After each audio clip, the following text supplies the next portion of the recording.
मैत्रिणींनो, प्रेमाच्या रसोई चॅनलवर तुमचं मनापासून स्वागत. तर आज आपण ज्वारीपासून खिचडी बनवणार आहोत, पण मी अशी पौष्टिक अशी खिचडी बनवणार आहे.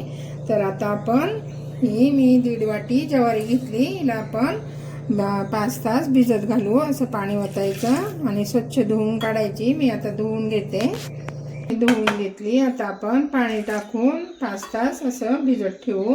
त्यावर मग तुम्हाला दाखवते. हे बघा 5 तास झाले. मी आहे बघा अशी ज्वारी अशी भिजली पाहिजे, साल पण निघलं पाहिजे तिचा. आणि आपण आता याच्या 5-6 शिट्ट्या करून घेणार आहोत. हे बघा अर्धी कच्ची अशी भिजली.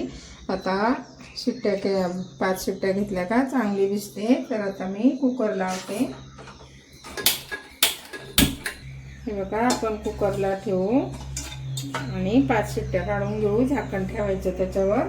झाकण लावून आपण 5 शिट्ट्या करून घेऊ, म्हणजे चांगली मऊसूत शिजन. ज्वारी टणक असते ना ती शिजली पाहिजे. ज्वारीपासून पौष्टिक असा नाश्ता बनवून दाखवते तुम्हाला. शिट्ट्या काढून घेतल्या. आता आपण शिजली का बघू.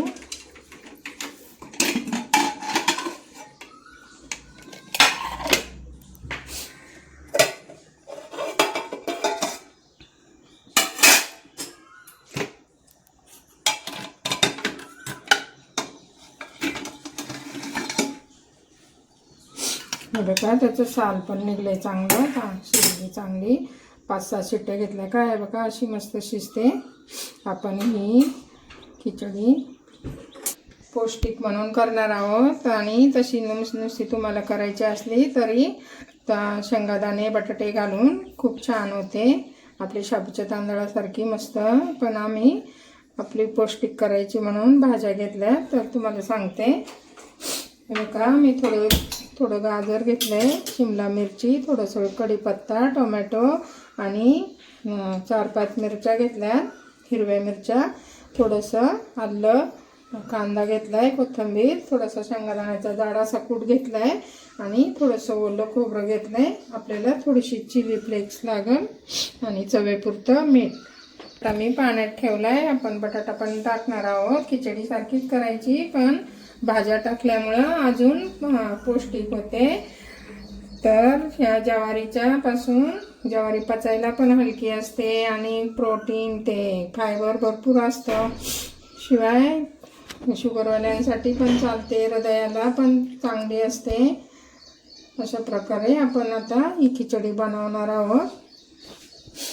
हे बघा आता आपण आलं आणि लसूण, हिरवी मिरचीचा ठेचा करून घेऊ. आबडधोबड वाटून घ्यायचा. मिक्सरला एकदाच फिरवायचं, जास्त बारीक नाही करायचं. तूप टाकू. तुपात किंवा तेलात तुम्ही कशात पण करू शकता. तेलात पण चांगली लागते. हे बघा मी 4 चमचे तूप टाकले. बघा आपण मोहरी टाकू. मोहरी चांगली तडतडली का जिरं टाकायचं. अर्धा चमचा जिरं टाकते. आता आपण थोडासा कढीपत्ता टाकू आणि काजू चांगले परतून घ्यायचे. 4-5 काजू टाकायचे.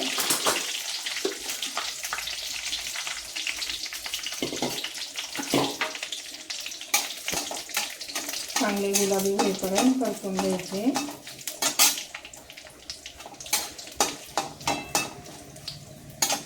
बघा आता आपण काजू परतले. आपण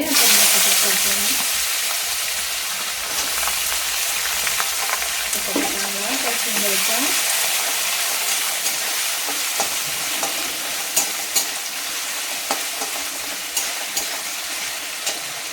बटाटा थोडासा मऊ होईपर्यंत परतून द्यायचा. आता बटाटा थोडासा दाबून बघायचा. बटाटा थोडासा शिजला का अर्धा, थोडासा कांदा टाकू. कांदा चांगला परतून घ्यायचा. कांदा थोडासा टाकायचा. थोडा परतला का कांदा थोडासा कच्चेपणा जाईपर्यंत परतून घ्यायचा.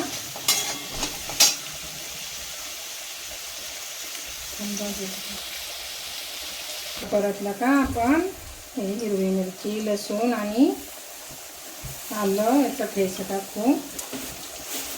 तो थोडासा परतून घ्यायचा चांगला. थोडंसं परतलं का आपण थोडं ओलं खोबरं हे ते टाकून असेल तरी चालेल. ते डाळी म्हणून टाकतो. थोडंसं चांगलं परतून घ्यायचं. नंतर आपण टोमॅटो, ढोबळी मिरची आणि गाजर टाकणार आहोत. ते चांगलं परतून घ्यायचं.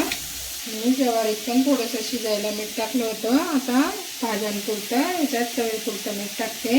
ज्वारी पण आहे ना थोडंसं मीठ टाकून शिजून द्यायची, म्हणजे चव चांगली लागते.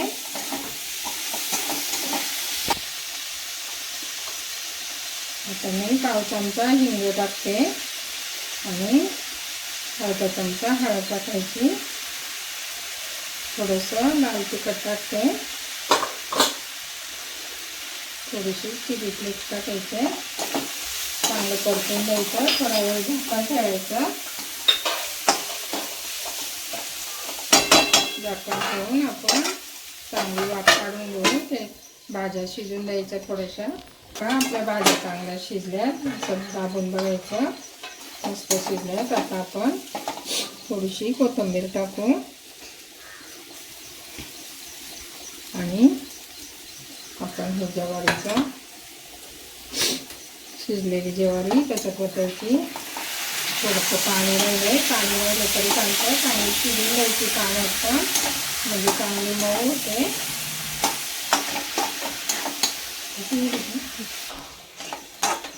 हो का, चांगली परतली. चांगली सुक्की होईपर्यंत परतून द्यायची. आणि शेवटी शेंगदाण्याचा कूट टाकू आपण त्याच्यात. हो का, अशी दाबून बघायची चांगली शिजली का. हे बघा चांगली शिजली. आता आपण शेंगदाण्याचा कूट टाकू आणि चांगली परतून घ्यायची. अशी मोकळी मोकळी झाली पाहिजे. अजून थोडंसं पाणी आहे. आपण याची वाफ काढून घेऊया. आपला मस्त नाश्ता तयार झाला आहे. पौष्टिक असा नाश्ता आहे. आता आपण काढून घेऊ. थंड करायला ठेवू. थोडीशी कोथिंबीर टाकू आता वरून आणि थोडेसे डाळिंबाचे दाणे. पौष्टिक असा आपला नाश्ता तयार आहे. तुम्हाला जर आवडला तर लाईक, शेअर, कमेंट आणि सबस्क्राईब करा. Bye bye.